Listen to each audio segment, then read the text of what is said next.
Yeah, you definitely need a warm applause because it's getting a bit cold here. But anyway, yeah, so I'm Prithviraj Basumalik, but you don't want to pronounce the whole mouthful, you can just call me Prithvi. Yeah, so I'm a master's student at Erasmus University Rotterdam. I'm studying health economics, but I have a keen interest in like econometrics and all the statistical stuff as well. So let me get into the presentation, and I'm going to try and tell it a bit like a story. I'm going to tell you about my motivations, and maybe then it gives a bit more personal insight and gets you more attached to my story. But more importantly, what I'm trying to do in high school and how I'm trying to rethink economics. So let's get into it. Okay, so Homo economicus. I'm sure most of you have heard about it. It's this ideal economic man who says that we should maximize our utility, keeping in mind our budget constraints. All of neoclassical economics is taught with this idea, and somewhere in my second year I was really optimizing, I was keeping sure that my utility was as high as possible, making sure that, am I keeping in mind all my opportunity costs? But then I noticed that a lot of my friends who were non-economists never thought like that. And I was wondering like, economics is supposed to be a descriptive study. They're not supposed to be providing prescriptions. Then I shouldn't be telling people to optimize their behavior. They should be doing it anyway. So if economics is assuming itself to be true, and then if you study a bit of philosophy, you know that if you're just assuming everything to be true, it's just not really science, is it? So that put me on this long pluralism track, and what I did was I did really, really random courses that just had nothing to do with economics. Degrowth, well, it's got to do with economics, except it's the complete other end of economics. Economics is all about growth. And so if you go and tell someone, hey, I know an economics student who is doing degrowth, it's a bit weird, isn't it? So anyway, I did a course on degrowth, radical imagination, trying to incorporate artistic research into how we can understand the world from an artist's point of view. Big history from these professors at the University of Amsterdam who have an interesting take on history and how there's the big history and little big histories within the long arc of history. And then finally, satire in 18th century literature. A bit random, but I did really want to see everything that's there, because only then you're really able to do the pluralist approach. One is that, I want to be pluralist, but unless you really dive into it, you don't realize the many things that come about. So in the next slide, I'll show you sort of what I learned from it. And I think both of these sum it up really well. On the right, that's how I think the world should be. Pluralism is the right thing, right? But when I tried to preach these, or I'll say preach, but at least get across these pluralist ideas, what I noticed was I was like this honey badger with a lot of fight and a lot of might, but not a lot of people agreed with it. They were like, hey, I've got my big lion pack and I'm right. And that's what I found. Very good professors, very knowledgeable in their subject, but definitely, in my opinion, not open to these pluralist ideas. With that in mind, I want to show you sort of this idea that I tried to implement with my pluralist explorations, and I've named it nomadic learning. Maybe you've heard of it. I don't think you have, because I came up with it about a month ago. But anyway, what is nomadic learning? It's something I picked up from this Bollywood movie. So the movie's called Three Idiots, and this guy from a lower income family would just, he finally got to attend engineering school, but he didn't just attend engineering classes. He would just sit in the lecture hall and attend every class that happened during the day. Of course, I wasn't as extreme with it. I would find a gap between my school. Instead of scrolling through Instagram, I said, hey, let me just sit in this class. And I came across some really, really, interesting classes. As I already mentioned, satire. But then right now at Erasmus, I'm attending this class on early histories of modern societies. Learning something, but why do I do it? It's for this pluralism approach. There are so many ideas out there, and unless you're going out there and using sort of Occam's razor and taking off I don't think this is very important. I need to find the most important ideas, and how can I use this to rethink economics? Is it worth it? Definitely. How do I do it? Just sit in the classes. You're at university, most days, you might have class from 9 to 11, 11 to 1 you have a break, and then 1 to 3 is the next class. Don't leave the lecture hall. Just sit there and see what happens. You might stumble into multivariate statistics, but I'm sure you learn something there as well, or meet some interesting people. So, nomadic learning, definitely for something for everyone to try. Let's keep moving on. So with my teaching, what am I doing? So far, it's not something I designed as a project, it's something that sort of came together nice and slowly. I went to 3 schools, well not 3 schools, I went to 2 schools, Calcutta International School, my alumnus school, I did my high schooling there, and Alfring College in Zoetermeer.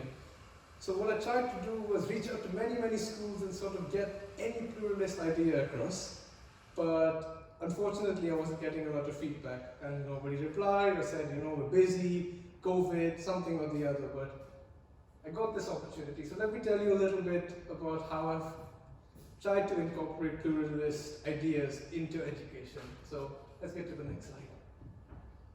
Oh, I don't know what's that, but let's keep going. It's a funny dog, isn't it? Okay, so teaching at Calcutta International School. So what did I do then? It's got to do with philosophy of science. So I thought, well, what's a general idea that you need to do to, convince people or not convince people of economics? I said, well, I don't want to get people too deep into economics and expect some knowledge to be there already. I said, I'll give you a general set of ideas, and you use these tools to see if economics is a science, or is physics a science, or maybe the flat earthers are a science, who knows? So what did I do? I took Kuhn's matrix and these Lacatosian ideas. So if you're familiar with these, Kuhn's matrix has got to do with, it's just this table that consists of paradigms, symbolisms, metaphysics, and values. So if you take any scientific program or any research program, as Kuhn puts it, or Lakatos puts it, you can look at the paradigm that they're thinking with, you can think of the symbols that they use, the metaphysics and the values, and then you sort of start to understand the science.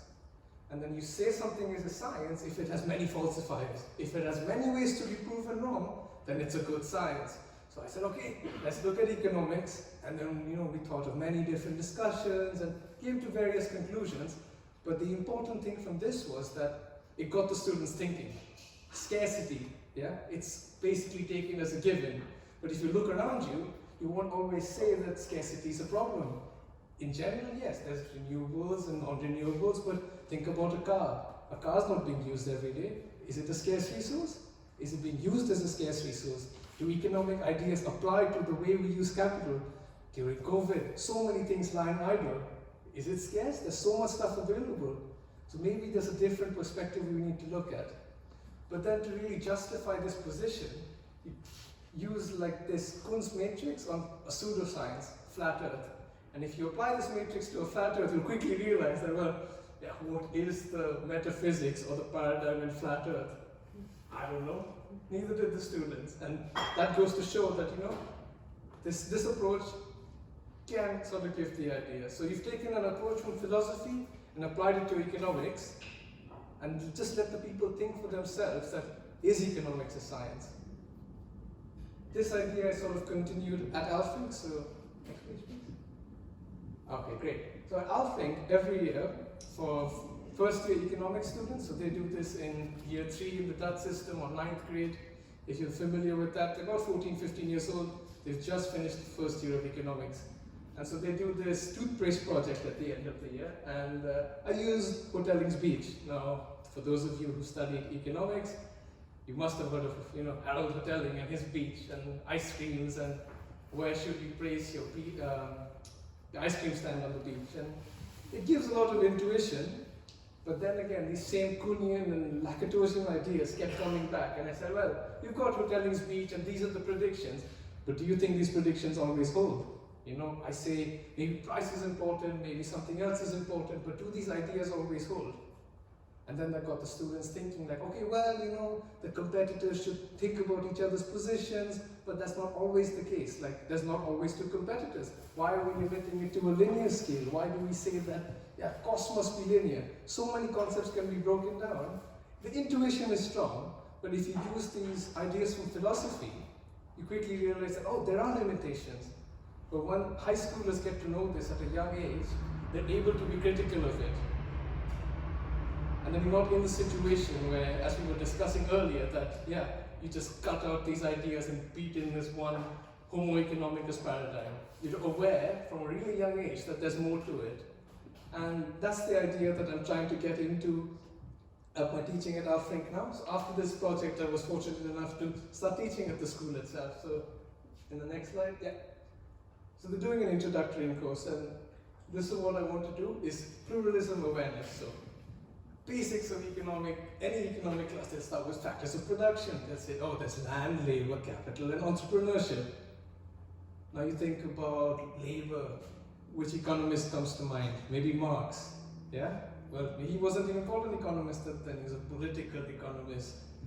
But the interesting thing over here is, like, Marx, for example, has been, oh, communism, Marx, you get these commie people away from us. The idea of Marxist political economy has sort of been taken over by social media. But then these kids are young, and then they have an open mind. And if I introduce these, that Marx wasn't just about preaching communism, he was in fact a very open, a critical of capitalist ideas, and that's what he wrote in a lot of his books. So be open to other ideas, read where the sources come from, and then Marx doesn't get this bad name. And then when you come to university and you're like learning more things, you already are aware that, if I just read something about Marx, I shouldn't just shove it away. There might be some sense to it, right? So that's the main objective. And the next steps with this thing is I want to implement the book Economy Studies into the curriculum. Now, of course, I'm a pretty junior teacher, so I can't come in and say, I've taught you for 2 months and I want to completely change the curriculum. But I want to include step by step that these building blocks that they have introduced in the book, the history, and I found that to be a great base with which you can build up these ideas of pluralism at a really young age, with which they can build up their knowledge in social science or even the natural sciences. Next slide, please. Yeah. So what do I want to do? And that's sort of my project proposal for you guys. I want to reach out to schools. And what I noticed was the best way to reach out to more schools was just getting to the schools you graduated from. You must know some high school teacher over there and say, hey, I know these people from economy studies, or I know these people from our new economy, rethinking economics.